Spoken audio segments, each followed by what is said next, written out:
kembali lagi bersama aku. Di video kali ini aku akan menjelaskan bagaimana nih prosedur pembetulan SPT dan pengajuan kompensasi dalam perpajakan.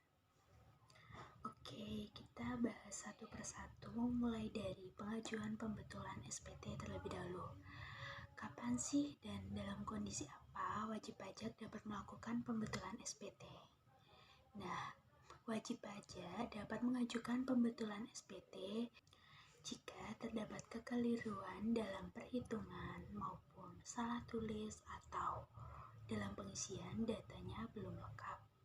Nah, dalam pengajuan pembetulan SPT sendiri itu terdapat syaratnya. Yang pertama, belum pernah dilakukan pemeriksaan. Yang kedua, jika sudah pernah dilakukan pemeriksaan, pembetulan hanya bisa dilakukan dengan syarat tertentu, yaitu sesuai dengan ketentuan setelah surat perintah pemeriksaan pajak diterbitkan. Lalu, apa perbedaan pembetulan sebelum dan sesudah dilakukan pemeriksaan?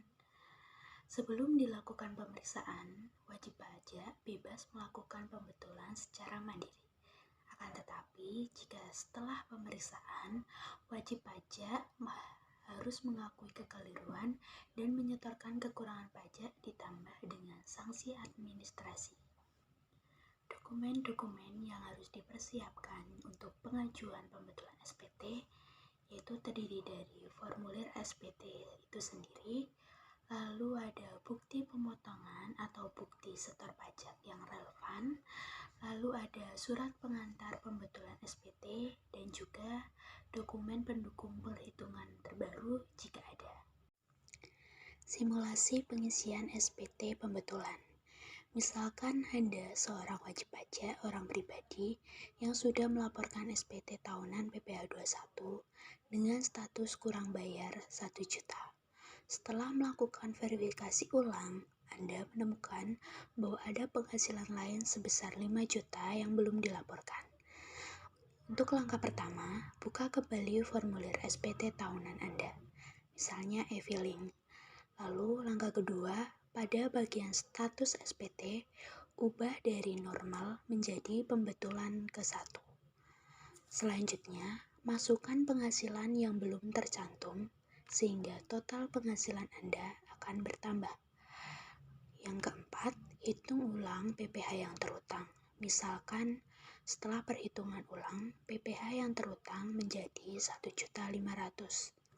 Lalu, bandingkan dengan pembayaran yang sudah dilakukan. Kekurangan pembayaran kini menjadi 1.500.000 dikurangi 1 juta, sehingga kekurangan hanya 500.000. Lalu langkah terakhir, buat SSP surat setoran pajak untuk membayar kekurangan tersebut ditambah dengan denda administrasinya. Simulasi penyerahan SPT pembetulan. Setelah mengisi formulir, wajib pajak dapat menyerahkan SPT pembetulan melalui 2 cara. Yang pertama, secara elektronik. Secara elektronik ini dapat melalui e-filing atau e-form di situs web DJP online. Setelah berhasil, wajib pajak akan menerima bukti penerimaan elektronik BPE sebagai tanda bahwa SPT wajib pajak sudah diterima.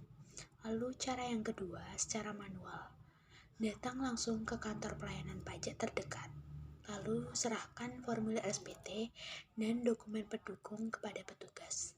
Petugas akan memberikan tanda terima SPT sebagai bukti penyerahan. Yang kedua, ada pengajuan kompensasi atas kelebihan pembayaran PPh pasal 21.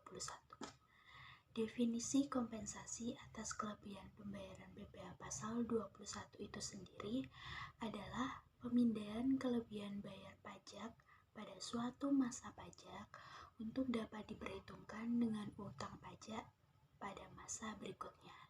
Jadi, jika pembayaran pajak kita lebih besar daripada kewajiban sebenarnya, selisihnya bisa dipakai untuk mengurangi pajak di bulan depan.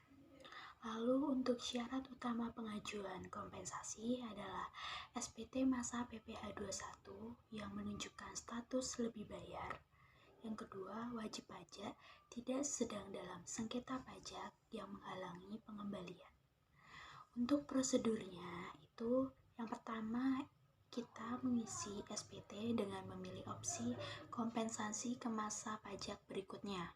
Lalu lampirkan bukti pembayaran pajak yang menyebabkan lebih bayar pajak. Yang terakhir, serahkan SPT sesuai dengan ketentuan via e-filing atau langsung ke KPP. Simulasi pengisian SPT dengan opsi kompensasi. Misalkan saja pada bulan Juli 2025, wajib pajak menghitung PPh pasal 21 terutang sebesar 50 juta. Tetapi pembayaran yang sudah dilakukan melalui pemotongan gaji sebesar 60 juta. Dengan demikian, terdapat kelebihan pembayaran sebesar 10 juta. Langkah yang pertama, buka SPT masa PPh pasal 21 untuk bulan Juli 2025. Yang kedua, pada bagian perhitungan, masukkan data yang benar, sehingga hasilnya menunjukkan kelebihan bayar 10 juta. Selanjutnya, pada formulir, cari bagian yang menanyakan peruntukan atas kelebihan bayar. Pilih opsi kompensasi ke masa pajak berikutnya. Langkah keempat, laporkan SPT tersebut. Kelebihan 10 juta ini akan menjadi saldo kredit pajak untuk bulan Agustus. Nah, pasti teman-teman kepo kan, gimana sih proses administrasi kompensasi ke masa pajak berikutnya itu? Oke, setelah SPT diserahkan, sistem DJP akan mencatat nilai kompensasi. Pada masa pajak berikutnya, nilai tersebut akan langsung mengurangi jumlah pajak yang harus disetor. Dengan begitu, wajib pajak tidak perlu melakukan pembayaran ulang untuk jumlah yang sudah dikompensasikan. Sekian video aku di kesempatan kali ini, kurang lebihnya mohon maaf. Terima kasih.